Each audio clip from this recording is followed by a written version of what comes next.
آج کے اس ایکسپلینر میں ہم تاریخ کے ایک ایسے عظیم ترین امتحان کا تجزیہ کر رہے ہیں جس نے دراصل عید الاضحیٰ اور حج جیسے عظیم اجتماع کی بنیاد رکھی۔ دیکھتے ہیں کہ کیسے ہزاروں سال پرانے ایک تاریخی واقعے نے آج تک اربوں انسانوں کے دلوں کو ایک ساتھ جوڑ رکھا ہے۔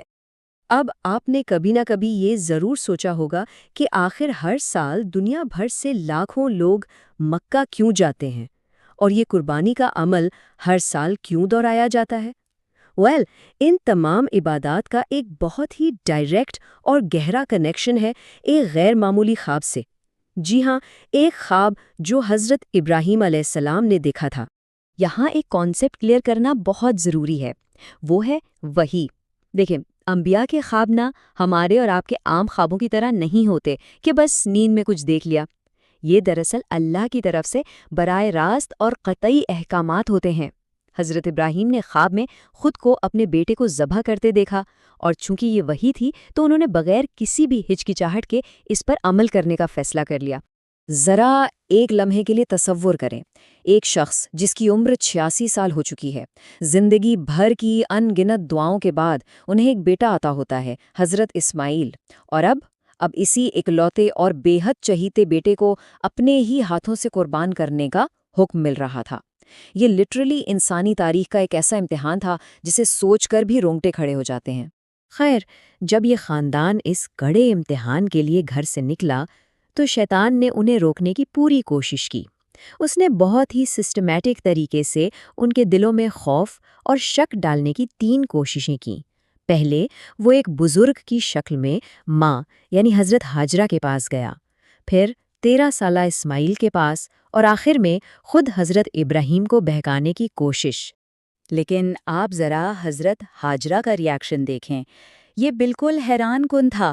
جب شیطان نے انہیں ڈرانے کی کوشش کی تو انہوں نے اتنے غیر متزلزل یقین سے جواب دیا کہ اگر یہ اللہ کا حکم ہے تو اسماعیل جیسے 1000 بیٹے بھی ہوتے نا تو میں خوشی سے قربان کر دیتی۔ کیا کمال کا ایمان تھا!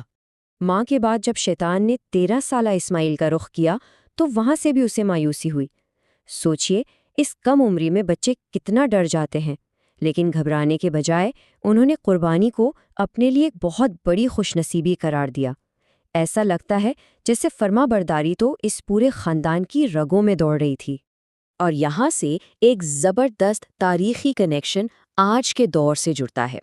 جب شیطان نے حضرت ابراہیم کو مسلسل بہکانا چاہا تو انہوں نے غصے میں اسے پتھر مار کر دور کیا۔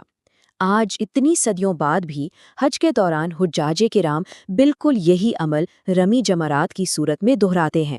یہ اسی تاریخی مزاحمت کی ایک جیتی جاگتی یادگار ہے۔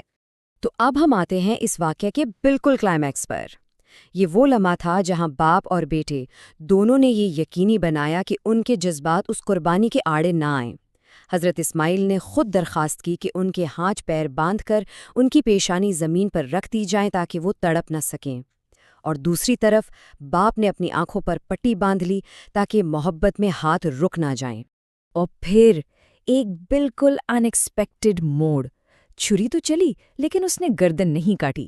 جب پٹی کھولی گئی تو کیا دیکھتے ہیں کہ حضرت اسماعیل مسکرا رہے تھے اور ان کی جگہ ایک بہت خوبصورت مینڈھا ذبح ہو چکا تھا جو جنت سے بھیجا گیا تھا۔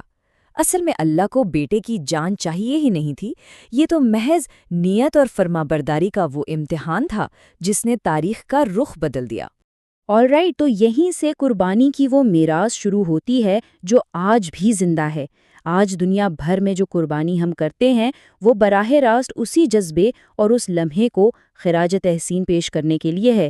یہ صرف جانور قربان کرنے یا گوشت بانٹنے کا نام نہیں ہے، بلکہ یہ اللہ کے سامنے سر تسلیم خم کرنے کا ایک عہد ہے۔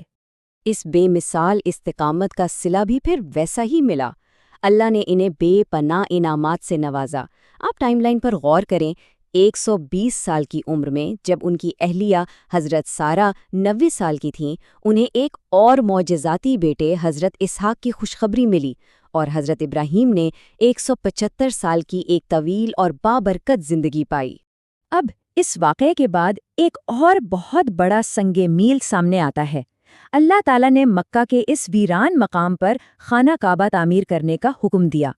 اسی باپ اور بیٹے نے مل کر کعبے کی بنیادیں اٹھائیں اور آنے والی تمام نسلوں کی ہدایت کے لیے دعائیں کیں۔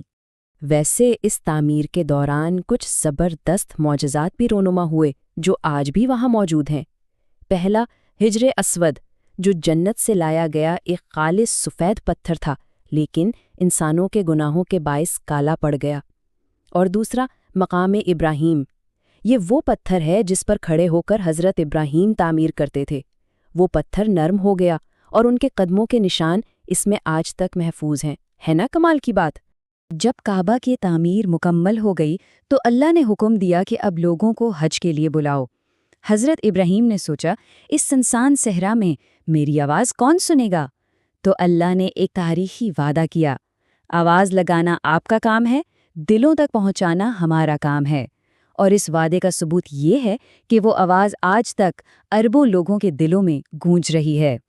ہر کڑی آزمائش اور مشکل ترین امتحان میں اپنی وفاداری ثابت کرنے کے بعد اللہ نے حضرت ابراہیم کو ایک ایسا عظیم لقب عطا کیا جو کسی اور کو نہیں ملا، خلیل الرحمن، جس کا مطلب ہے اللہ کا دوست۔ یہ ان کی مطلق اور اٹوٹ وفاداری کا حتمی اعتراف تھا۔ تو اس پوری ایکسپلینر کے اختتام پر ہم سب کے لیے ایک بہت ہی اہم سوال چھوڑے جا رہا ہوں۔ حضرت ابراہیم نے تو اپنی سب سے عزیز چیز اللہ کی راہ میں پیش کر دی تھی، لیکن آج کے اس تیز رفتار اور مادی دور میں ہم اس اعلیٰ ترین عقیدت اور محبت کے حصول کے لیے کیا کچھ قربان کرنے کا جذبہ رکھتے ہیں؟ یہ ایک ایسی سوچ ہے جسے ہمیں ضرور اپنے ساتھ رکھنا چاہیے۔